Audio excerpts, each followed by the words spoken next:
In the relentless arena of public opinion, where narratives are forged and reputations shattered in the blink of an eye, a single sentence, ripped from its moorings and stripped of context, can become a weapon more potent than any carefully crafted speech.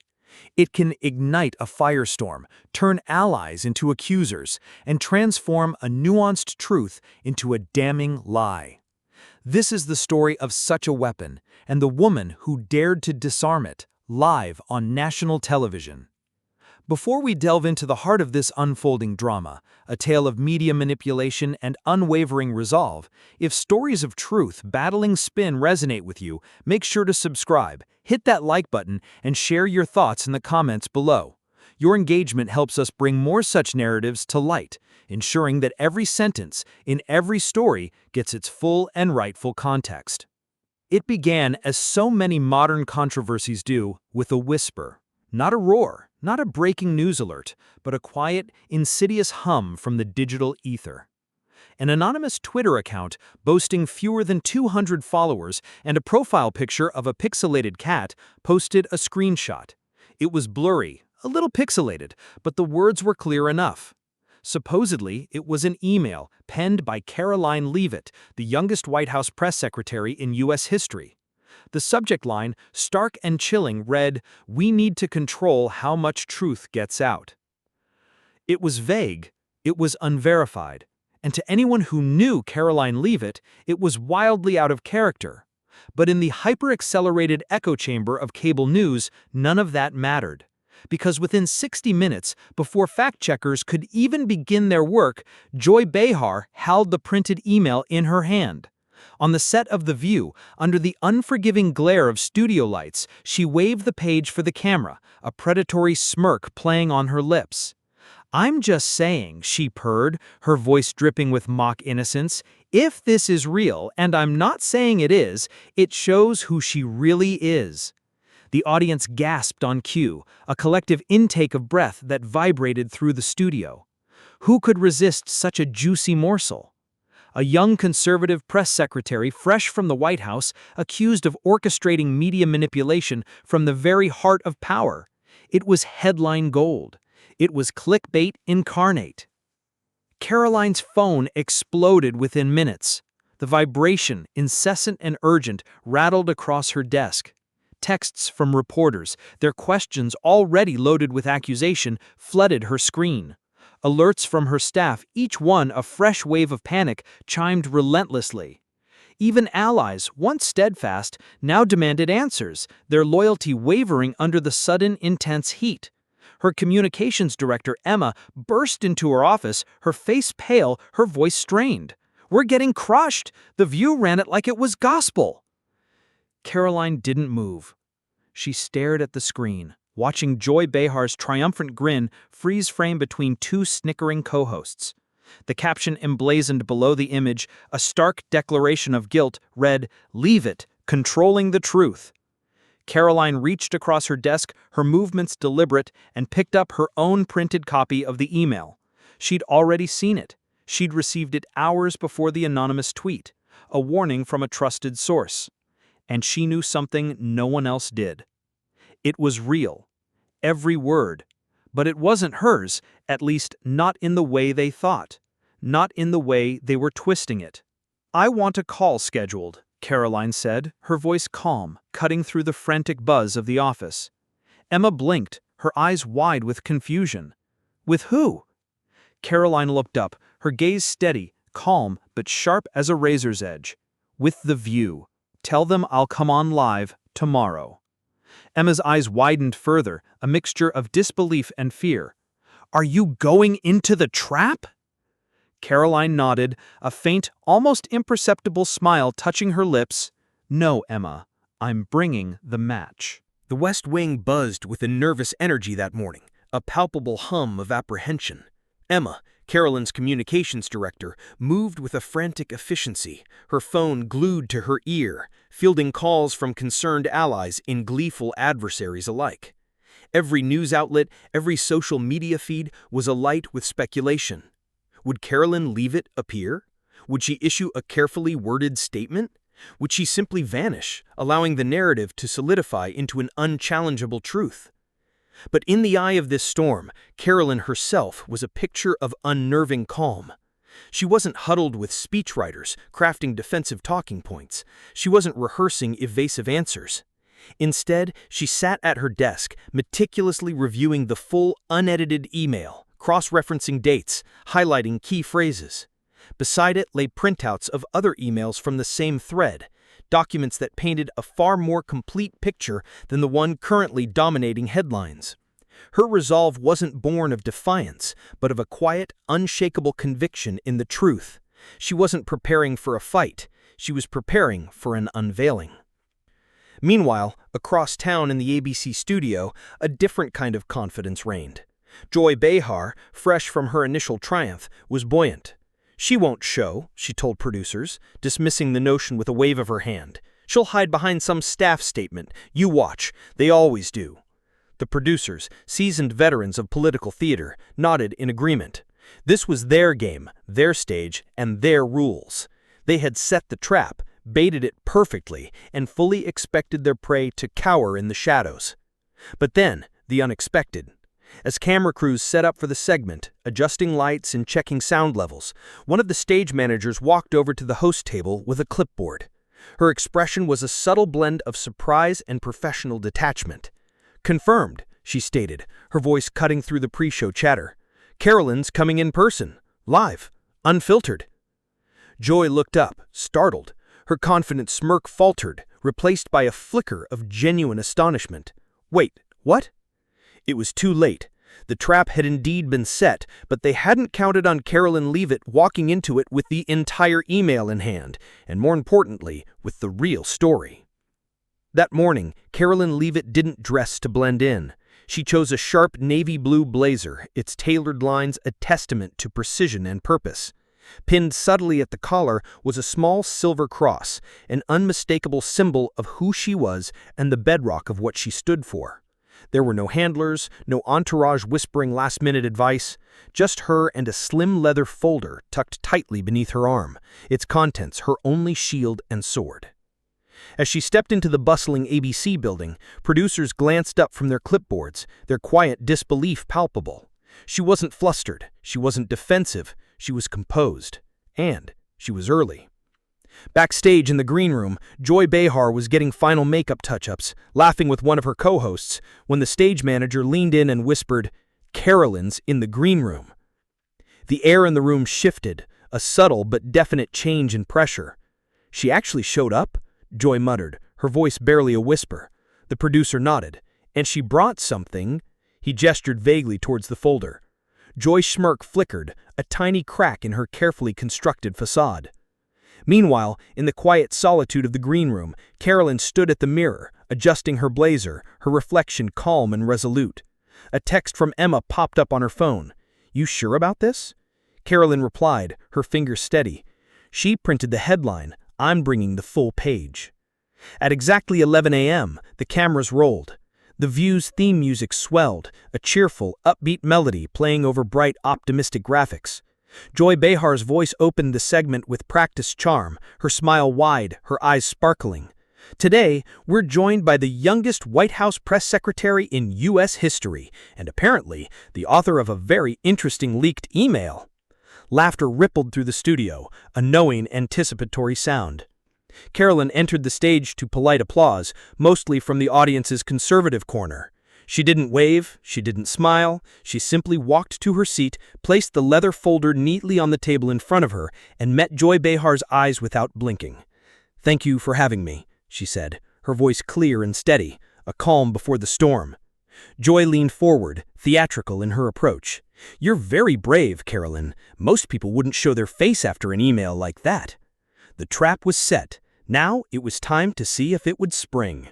The polite applause faded, leaving a charged silence in the studio. Karoline Leavitt, unsmiling, composed, walked to the seat designated for the guest. She didn't fidget, didn't glance nervously at the cameras or the expectant faces in the audience. Her movements were precise, deliberate. She placed the slim leather folder neatly on the table in front of her, its presence a quiet assertion of purpose. Then she met Joy Behar's eyes. There was no aggression, no fear, just an unwavering steadiness that seemed to absorb the studio lights. "Thank you for having me," she said, her voice clear, calm, and utterly devoid of the tremor Joy undoubtedly expected. Joy leaned forward, her elbows on the table, her expression a practiced blend of concern and theatrical curiosity. "You're very brave, Karoline," she began, her voice dripping with an almost condescending admiration. "Most people wouldn't show their face after an email like that." It was a classic trap, designed to elicit a defensive apology, a stammering explanation, anything that would confirm the narrative of guilt. Karoline's response was immediate, and it was not what Joy anticipated. Her voice remained calm, almost conversational. "That's because most people don't want the truth read out loud." A ripple went through the audience. Joy's feigned confusion was swift. "Oh, so it's not real," she scoffed, a dismissive wave of her hand. Karoline opened the folder slowly, deliberately, almost reverently. It was like turning pages in a courtroom, each movement weighted with significance. "It's very real," she affirmed, her gaze unwavering, "which is why I'm here to read the entire thing, not the cropped version you flashed for ratings." A palpable shift ran through the audience, a collective murmur, a rustle of movement. Joy straightened in her seat, her easy smile tightening. "We're live, you know," she interjected, a hint of warning in her tone. Karoline smiled faintly, a ghost of a smile that held no humor, only resolve. "Exactly." And with that, she pulled out the printed email. The trap, so meticulously set, began to spring in reverse. Karoline placed the printed email on the table with deliberate care, as if preparing evidence in front of a jury. The audience leaned in, captivated. Even Joy Behar's smirk had frozen, just enough to betray a flicker of unease. "You read this subject line," Karoline began, her voice firm but controlled, her voice filling the sudden quiet of the studio. "You read the opening paragraph, but you stopped there because the next 5 paragraphs didn't fit your narrative." Joy crossed her arms, her posture defensive. "We showed what mattered." Karoline didn't blink. "No, Joy, you showed what you wanted to matter." She lifted the first page, holding it up for the cameras, for the audience, for the millions watching at home. "This email was sent during a private strategy session where I raised concerns about how the media, not the administration, was shaping public truth." She pointed to the infamous line, her finger tracing the words that had caused such a firestorm. "This line," she continued, "we need to control how much truth gets out," was a question I was quoting, not a directive. The studio quieted further. The air grew thick with a dawning realization. Viewers watching at home suddenly understood they hadn't been told the whole story. "And here's the sentence right after the one you cropped," Karoline read out loud, her voice steady, clear, undeniable. "If the press keeps manipulating facts, how do we make sure Americans get the truth unfiltered?" Silence. Even the co-hosts exchanged glances, their usual snickering replaced by a stunned stillness. The tone had changed. The performance had ended. The truth was beginning to speak for itself. The silence in the studio hung heavy, pregnant with the weight of Karoline Leavitt's calmly delivered truth. It was a silence far more potent than any shouted accusation, a quiet that forced reflection. Viewers watching at home suddenly realized they hadn't been told the whole story. Karoline didn't pause for dramatic effect, she simply flipped the page, her movements precise, deliberate. "And then I wrote this," she continued, her voice unwavering. "We must ensure transparency. Americans don't need spin, they need facts. Even if the truth is uncomfortable, we owe it to them." More silence. Even the co-hosts, usually quick with a quip or a snide remark, exchanged uneasy glances. Joy Behar, her face a mask struggling to maintain composure, tried to recover. "Well, maybe you should have been clearer in your language," she offered, a weak attempt to shift blame. "Or maybe," Karoline cut in, her voice still calm but now edged with a quiet steel, You should have read past the first sentence before accusing me on national television." A gasp rippled through the audience. One woman in the back, unable to contain herself, clapped once, sharply, before quickly stopping, as if caught doing something illicit. Karoline leaned forward slightly, her gaze fixed on Joy. "You didn't expose a scandal. You exposed a strategy you didn't like, one rooted in truth and transparency. And rather than invite me to explain it, you tried to frame it for entertainment." Joy looked to her producers off camera, clearly unsettled, her usual control visibly slipping. Karoline held up the final page of the email, not as a weapon, but as an undeniable piece of evidence. "This email isn't a confession, it's a call for accountability, one that your team cut, edited, and packaged like clickbait. But since we're live, I figured I'd give your audience what you wouldn't." For a moment, the only sound was the soft rustling of paper in her hand. Karoline didn't raise her voice, she didn't shout, she just read, and that was louder than anything else in the room. For the first time in years, the View studio felt unprepared, not because Karoline Leavitt shouted, not because she made dramatic gestures, but because she didn't. She simply read, line by line, paragraph by paragraph. She dismantled the accusation not with emotion, but with evidence. Joy Behar shifted in her seat, visibly uncomfortable. "Well, even if you wrote all that, don't you think the phrasing was questionable? Why use a sentence like that if you knew it could be misunderstood?" Karoline turned to her, her expression unreadable. "Because I assumed the people reading it would care about context. Clearly, I was wrong." A few audience members laughed nervously. The moment didn't feel like daytime TV anymore. It felt like court, and Karoline wasn't just defending herself, she was prosecuting the spin. One of the co-hosts chimed in, trying to soften the blow. "You have to admit, Karoline, the timing of the leak was suspicious. It made you look like a manipulator." Karoline finished the thought for her without a hint of bitterness. That's the game. Leak half a sentence, imply intent, go viral. But the truth is never as exciting as the smear, is it? The camera zoomed in just enough to capture Joy Behar's tight jaw, a flicker of genuine anger beneath her professional veneer. Karoline reached back into her folder. "Since we're here, I also brought emails from the same thread. Here's one where I suggest inviting CNN to the next press conference. Another where I push for full release of economic stats without edits. You want to talk about transparency? Let's talk." Joy blinked, caught off guard. "You planned this?" she managed. Karoline didn't smile. "No, you planned this. I just came with the whole story." The audience clapped. Not everyone, but enough for the mics to catch it. A few in the front row leaned forward, eyes wide, phones out. Backstage, a producer whispered to the director, "We're losing the room." But it was more than that. Karoline wasn't just winning, she was flipping the entire dynamic. The hosts, once in control, now looked reactive, defensive. And Karoline, she hadn't even raised her voice. She had just shown up. By the halfway point of the segment, Joy Behar's confidence had noticeably cracked. Her usual rhythm, sarcasm, punchlines, easy applause had vanished. What was left was a studio that didn't know how to react.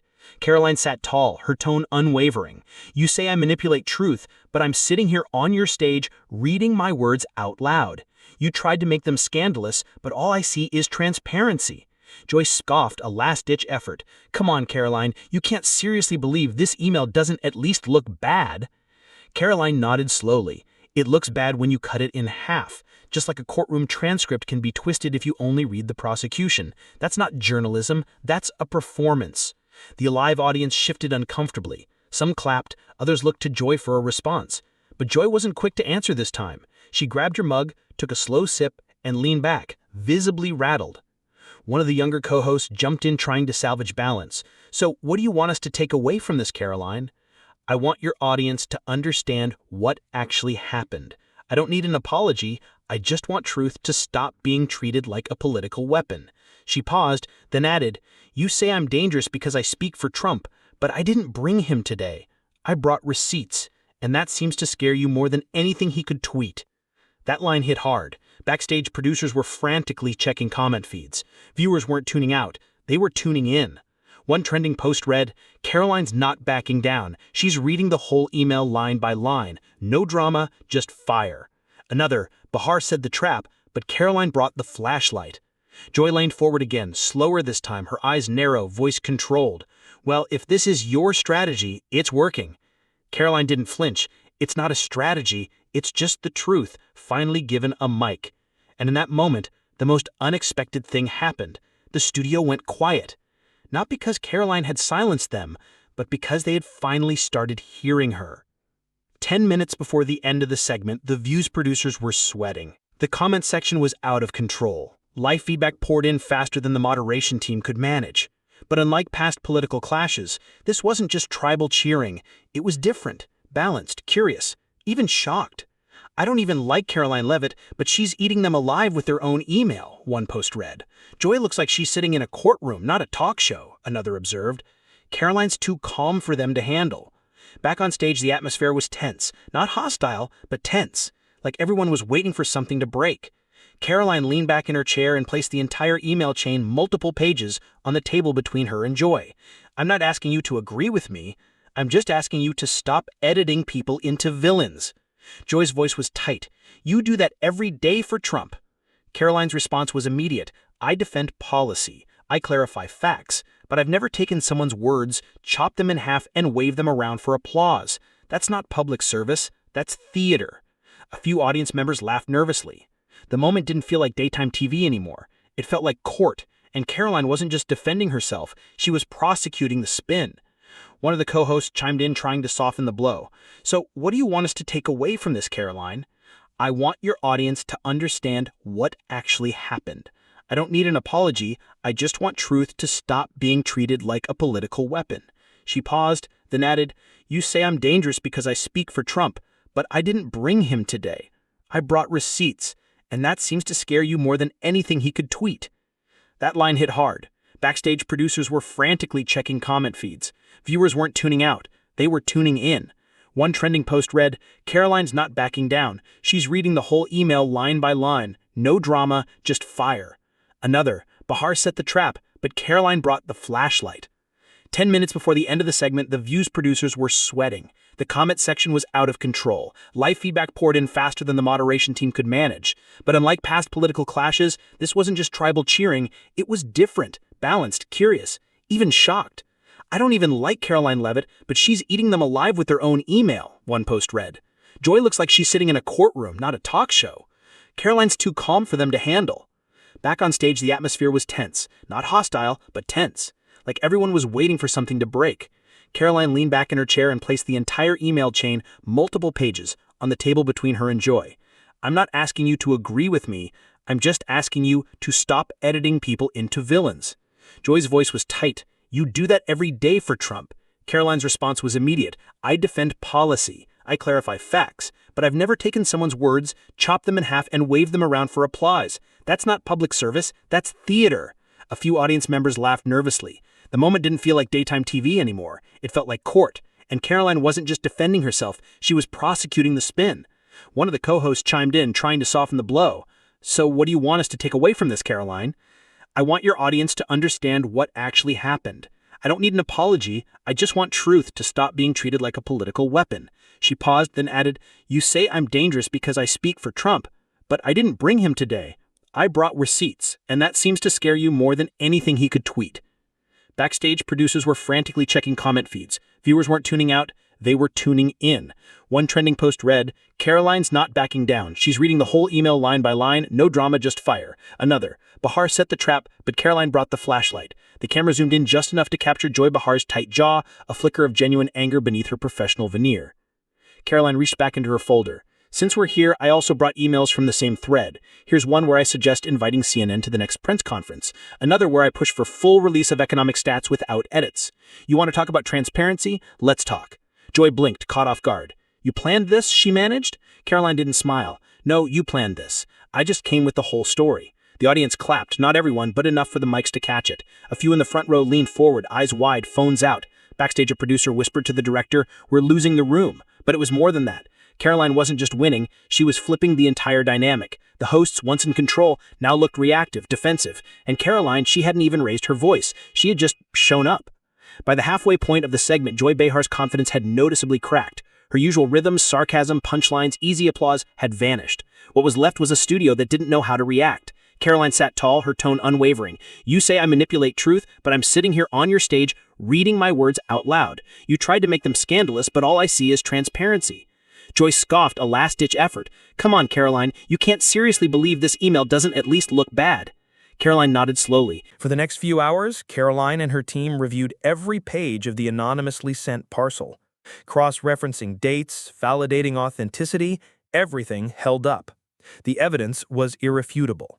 ABC's media consultancy team, the producers of The View, they knew. They knew the quote was incomplete. They knew it was being taken out of context. And they aired it anyway, with a premeditated plan to pivot and deflect if their target dared to respond. This wasn't just sloppy journalism, it was a calculated act of character assassination. The next morning, Karoline authorized a formal request, not for a retraction, that would imply a mistake. This was for an on-air correction. Not just a tweet, not just a press release hidden in the depths of a corporate website. A correction, delivered live on the very same stage where the narrative began. Social media exploded again, this time not just with support for Karoline, but with outrage directed squarely at ABC. ABC knew it was cropped. How many stories have been edited like this? One post demanded. If Karoline hadn't gone on, we'd never have known. A TikTok compilation titled, "She Didn't Clap Back, She Read the Whole Thing," hit 15 million views in 2 days. Influencers across the political spectrum dissected her appearance not for drama, but as a masterclass in grace under fire. A Columbia journalism professor tweeted, "What Karoline Leavitt did on national TV wasn't a stunt. It was accountability. She brought documents, context, and composure. That's the standard now." Even harsh critics admitted, however grudgingly, that Karoline had exposed something deeper than a smear campaign. She had exposed a system, one built not on truth, but on the illusion of it. 1 week after the View segment, Karoline stood behind the White House podium. The press corps, usually a ravenous pack, was unusually restrained. Not silent, but respectful in a way she hadn't seen since taking office. A reporter from Reuters raised her hand, her voice softer than usual. "Miss Leavitt, do you think this moment has changed how the public views political media?" Karoline paused, then answered with quiet clarity. "I don't know if it changed their view, but I hope it reminded them to look beyond what they're told, and to finish the sentence." There it was again.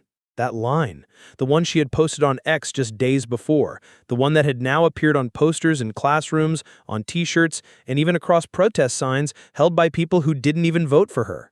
If you're going to accuse someone, finish the sentence. It had stopped being just a comeback. It had become a challenge. That night, Karoline returned to her office where a framed copy of that tweet now hung beside the original View headline, "Leavitt controlling the truth." Underneath, in fine print, she'd scribbled with a gold pen, "or just reading all of it." On her desk was another letter, this time from a college freshman in Michigan who had stayed up rewatching her entire View appearance for a class on political communication. "You didn't yell, you didn't attack, you just read. And somehow that hit harder than anything else I've seen. It made me think, not about politics, but about truth." Karoline leaned back, letting the words sink in. She hadn't set out to inspire. She hadn't crafted sound bites in advance. She had just shown up. And that was the power. In an era where noise rules, she had found a way to make silence sharp. Where most entered media battles armed with insults and applause lines, she had entered with a folder and left with something more: credibility. Later that week, Joy Behar returned to The View after a brief hiatus. She mentioned Karoline only once, quickly, lightly, and with a dismissive shrug. But the audience's response had changed. A few clapped, a few didn't. Because no matter what was said now, they had watched what happened. They had watched Karoline read every word, not for performance, not for spin, but for clarity. And in doing so, she hadn't just rewritten a narrative, she had rewritten the rules. Not by shouting over the noise, but by finishing the sentence and letting it speak for itself.